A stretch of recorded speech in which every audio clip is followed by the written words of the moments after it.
Sir, you have seen Bangladesh affairs very, very closely. So, sir, how do you look at the popularity of Sheikh Hasina there now?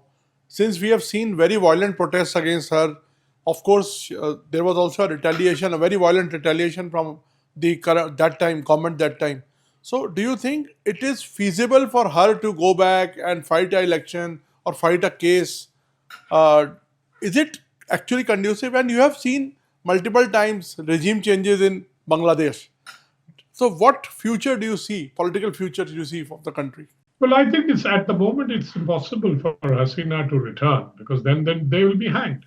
She will be hanged. She'll be saying, "Okay, you are convicted, go to jail," and I don't know whether there is any process for appeal. I doubt. I think they have removed the appeal process also, and then of course then she'll be hanged if she goes back. That's bound to happen because the same ICT had convicted the Jamaat leaders who were part of the 1971 genocide. So the Jamaat has not forgiven her. And I think they will want her hanged. And that's the whole process. And I think Jamaat is really calling the shots now with Professor Yunus in the position of whatever chief advisor. But he's basically, kowtowing to them. But he himself is also very anti-Hasina, we must remember. And he also fancies that he must play a political role. And he was politically ambitious even in 2007 when he wanted to, when he floated a party and wanted to fight elections.